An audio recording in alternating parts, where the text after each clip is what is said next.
All right, let's dive into some strategy today. We're going to crack open Sun Tzu's The Art of War Ooh, and see if it applies to modern sales and marketing. right. We're focusing on Chapter 1, Laying Plans. Who knew an ancient military text could have so much to teach us about, crushing it in business? Right. What's so interesting is how Sun Tzu emphasizes the importance of knowing the market landscape. Like he really uses this powerful analogy of, knowing the terrain before you even think about going to battle. Yeah. Knowing the enemy and knowing yourself sounds epic. Yeah. But how do we actually put that into action when we're talking about, like, launching a new product or closing a deal? It all starts with information gathering. Yeah. Sun Tzu talks about this in a way that, almost feels like a spy thriller. Right. He mentions, local spies and internal spies. What? It's all about using every resource you have Oh, wow. to gain a competitive advantage. Okay, so we're not literally talking about planting bugs in our competitors' offices, are we? Not exactly. But think of local spies as your network, like industry contacts, people who can give you the inside scoop on market trends, Wow. competitor activity, and then your internal spies could be your own employees, especially those who have experience with your competitors. Okay. They often have valuable insights that can give you an edge. So it's more about being, like, really strategic and thorough in your information gathering. Okay. Attending those industry events, having those coffee chats, really tapping into your network. Precisely. And all of this intel gathering Yeah. feeds into the next crucial step, setting clear goals and objectives. Okay. You know that famous Sun Tzu quote, "Every battle is won before it is fought." Mm-hmm. It's all about preparation. I can see how that applies to, like, a sales pitch Right. or a marketing campaign. If you go in without a clear idea of what you want to achieve, you're likely to just, like, wander aimlessly, Right. waste valuable resources. Absolutely. And Sun Tzu isn't talking about, vague aspirations here. He's all about having smart objectives. Right. The good old SMART framework. Specific, measurable, achievable, relevant, time-bound. Exactly. Let's say your goal is to increase brand awareness. Okay. That's a good starting point, but it's not smart. A smart objective would be something like Right. increase website traffic by 20% in the next quarter Mm-hmm. by targeting a specific customer demographic through social media advertising. Right. Now you have a target, a timeline, and a clear plan of attack. It's like the difference between, like, an army wandering aimlessly in the wilderness Yes. and a well-equipped force marching strategically towards a defined target. That's a great analogy. And speaking of potential pitfalls, that's another key point that Sun Tzu emphasizes in Chapter 1. He's all about minimizing losses, Okay. avoiding unnecessary risks. Which makes total sense in business. Yeah. You don't want to be, like, throwing money and effort at a marketing campaign that isn't well thought out. Right. Or a sales strategy that's targeting the wrong audience. Exactly. One of the biggest pitfalls Sun Tzu warns against is a lack of clear goals, which can lead to, a scattered team, wasted resources, and ultimately failure to achieve your objectives. All right. It's like an army where everyone's running in different directions, Yeah. complete chaos. So having that clear, smart objective isn't just a nice to have. Right. It's essential for keeping everyone aligned and focused on the same target. Absolutely. And this is where Sun Tzu's wisdom really shines. It's not just about charging into battle. Yeah. It's about strategic planning, Right. knowing your terrain and understanding the potential traps. And avoiding those traps, right. Yeah. What are some other pitfalls Sun Tzu highlights that we should be aware of? Well, he talks about the dangers of underestimating your opponent. Oh. In a business context, that could mean not taking the time to thoroughly research your competitors. Right. Or dismissing new entrants into the market. It's like that classic tale of David and Goliath. David may have seemed like the underdog, but he had a plan Right. and understood his opponent's weaknesses. Exactly. And that's a powerful lesson for any business, no matter how big or small. Yeah. Another pitfall Sun Tzu highlights is becoming complacent or overconfident. Even when things are going well, it's important to stay vigilant and adaptable. I could see how that could be a real danger in sales and marketing. You launch a successful campaign, hit your targets, Right. and then you kind of sit back and relax. Next thing you know, your competitors are catching up, Yeah. or the market is shifting, and you're left behind. Exactly. Remember, the market is constantly evolving. Mm-hmm. What worked yesterday might not work today. Right. Sun Tzu emphasizes the importance of staying agile Okay. and adapting your strategies as needed. So it's not just about like creating a brilliant plan. It's about being ready to adjust that plan Yes. when the situation demands it. Precisely. And that brings us to another crucial aspect of laying plans. Okay. Organizing your resources for maximum effectiveness. Okay. Sun Tzu calls this tactical dispositions. Okay, let's unpack that. What does that mean in the context of like modern business? It's about structuring your team, your budget, your Mm. tools, Right. everything in a way that aligns with your goals Okay. and the market landscape. So if my goal is to, let's say, increase sales by 15% in the next quarter, Okay. my tactical dispositions might involve bringing in a sales coach Right. to Yeah. train my team, investing in a new CRM system, Okay.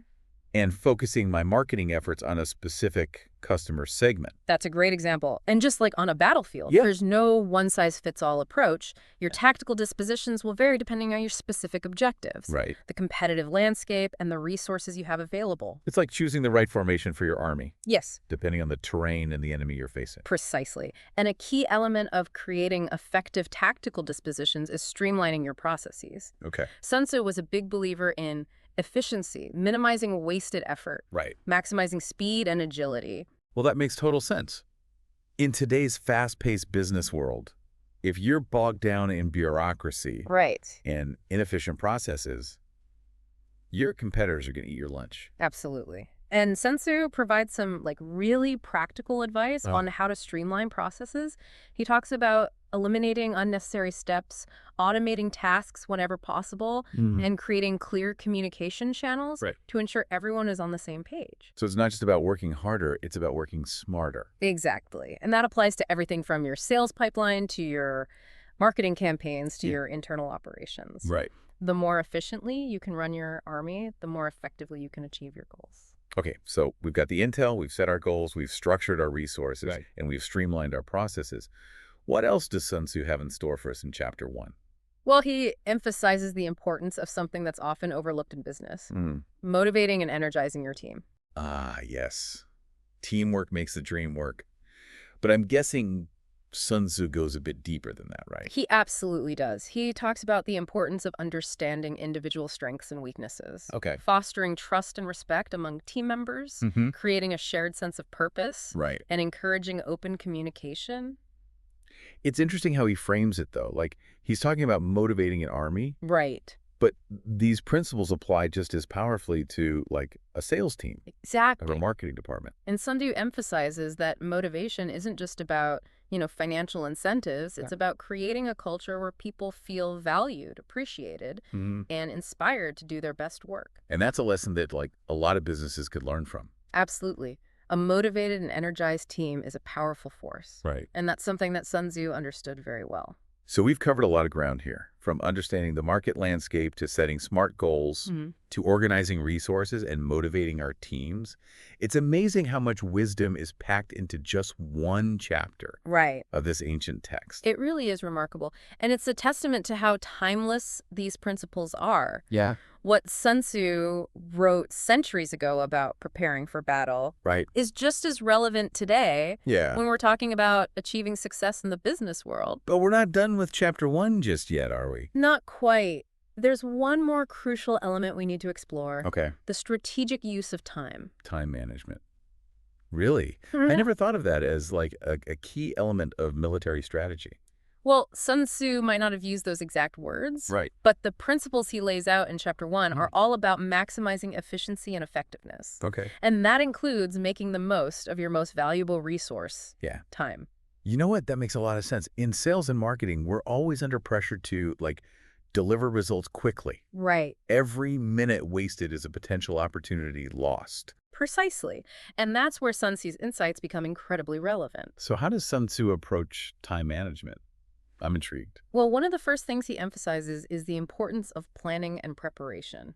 Okay, it's like the foundation of everything we've talked about so far. Exactly. But in this context, it's about planning your time strategically, knowing what needs to be done, when it needs to be done, and who's responsible for it. It's almost like creating a battle plan for your day. or even your week. Right. And I imagine just like on a battlefield, things don't always go according to plan. You're absolutely right. That's where the principle of flexibility comes in. Sun Tzu talks about being able to adjust your plans on the fly to seize opportunities and avoid potential threats. So it's not about like sticking rigidly to a schedule no matter what. Mm. It's more about being agile and responsive to the situation as it changes. Precisely. And that requires a certain level of self-discipline, something that Sun Tzu stresses throughout The Art of War. It's easy to get sidetracked with all the distractions we face today. Oh, tell me about it. Emails, social media, that never-ending to-do list. It never stops. Exactly. That's why Sun Tzu's emphasis on focus is so important. He talks about eliminating distractions, prioritizing tasks, and staying laser focused on your objectives. That sounds great in theory, but how do we actually put that into practice?